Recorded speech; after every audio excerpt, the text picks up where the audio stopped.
The United Kingdom has always been a hotspot for immigration, but recently there's been a change. The dawn is breaking on an independent United Kingdom. Immigration was one of the key factors driving debate around the UK's referendum on the European Union, with opponents complaining that EU right to freedom of movement had caused an influx of migrants in the UK. I have been calling today in my remarks for a fair immigration policy.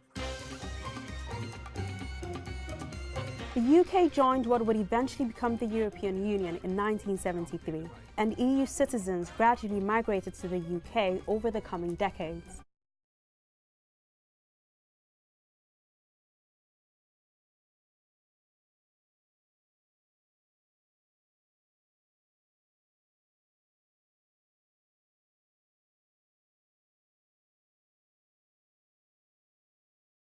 Economist Jonathan Portes researches the changing relationship between the UK and EU. He says a lot of those non-EU immigrants come from South Asian countries like India, Pakistan and Bangladesh. Because fewer Europeans are coming here, gaps have opened up that previously might have been filled by European migration and are now being filled by Indians.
On Saturday, April 25th, a 7.4 magnitude earthquake hit the nation of Nepal.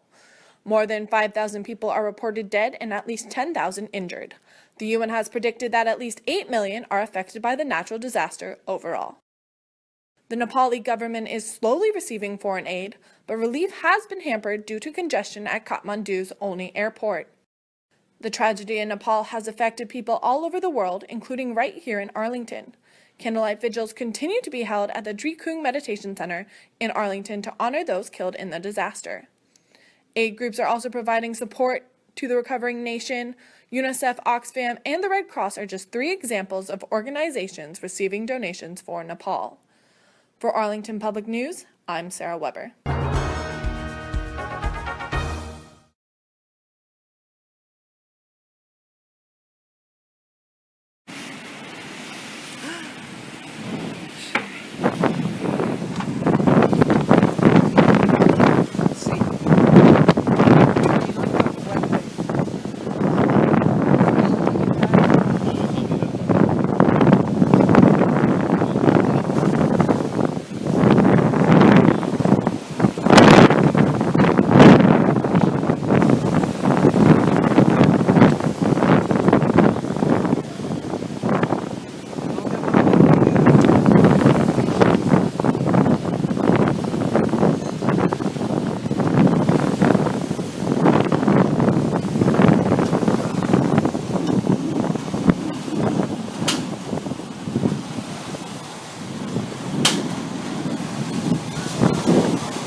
contained in the latest situation overview of floods that have continued to affect more communities in 12 states across Nigeria. The most affected are Niger, Anambra, Delta states, and Kogi, where Benue and Niger rivers meet. So far, more than 800,000 people have been displaced. Most of them have relocated to host communities, while others have sought shelter in neighboring schools. Those numbers are expected to rise as the National Emergency Management Agency puts 8 more states on red alert. Nigeria's government has so far provided $8.2 million for emergency intervention. Some of the most critical needs include food, shelter, clean water, mosquito nets, and medicine. The country's Center for Disease Control has warned of potential outbreak of cholera and other waterborne diseases. Kelechi Amekalam, CGTN Abuja, Nigeria.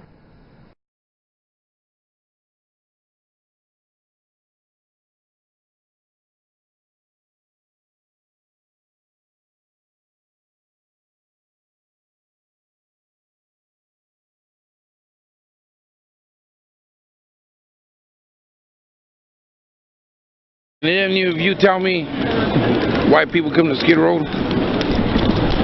I think there are different reasons. I mean, everything from being robbed and just ending up without any money to a gathering of people, some of them in the same position. Well, there's many reasons, but they come for one thing.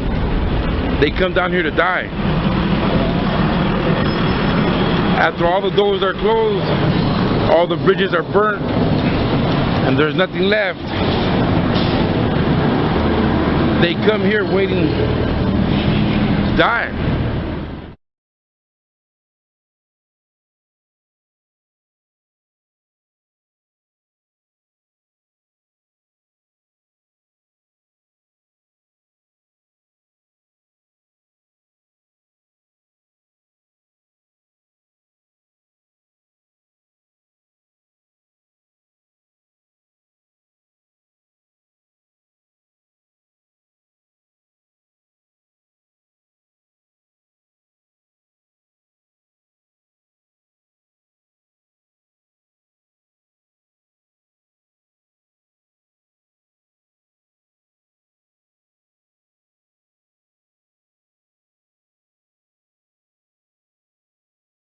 The policy's been long delayed. It's a much heralded benefit of Brexit. Secretary, is tens of thousands still the government's target for migration? Yet today the Home Secretary didn't do one TV interview.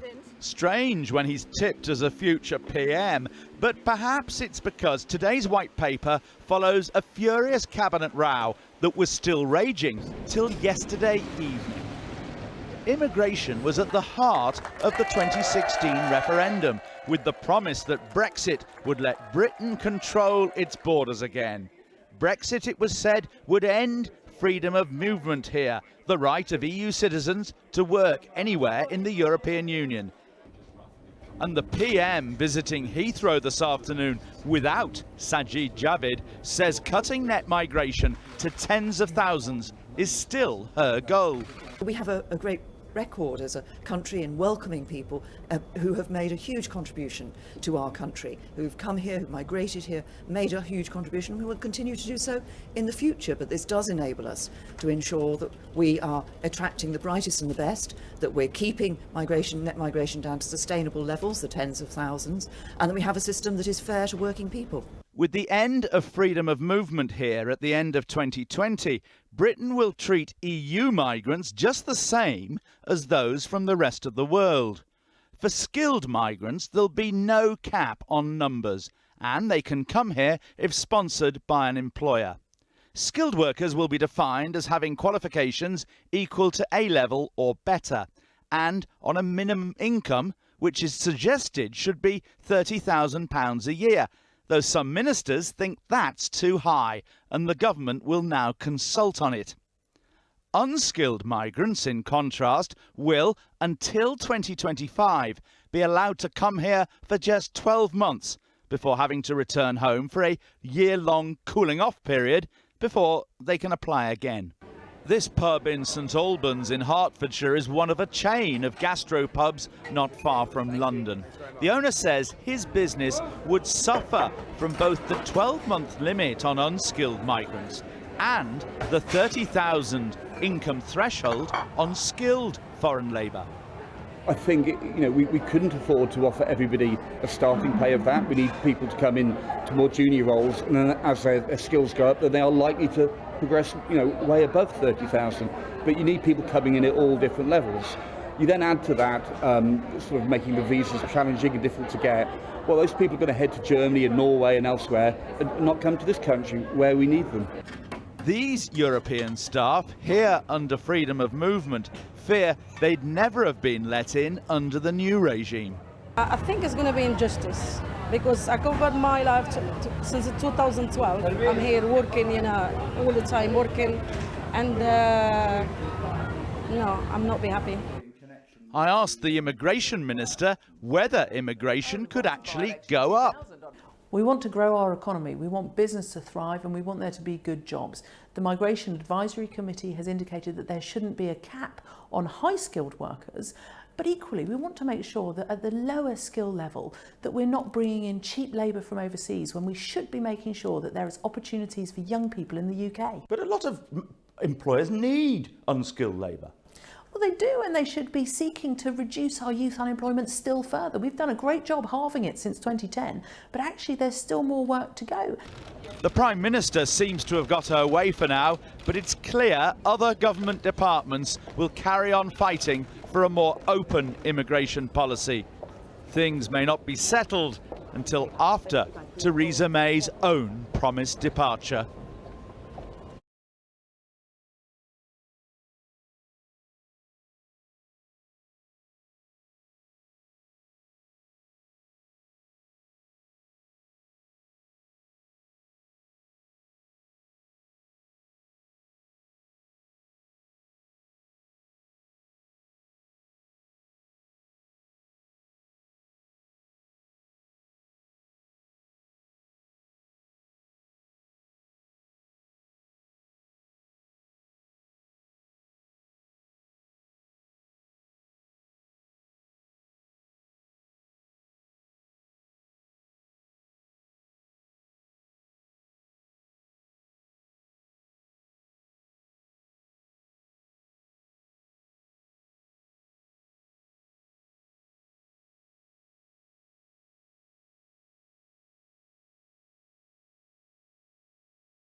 Critically, as I requested, the Council agreed that this extension can be terminated when the withdrawal agreement has been ratified.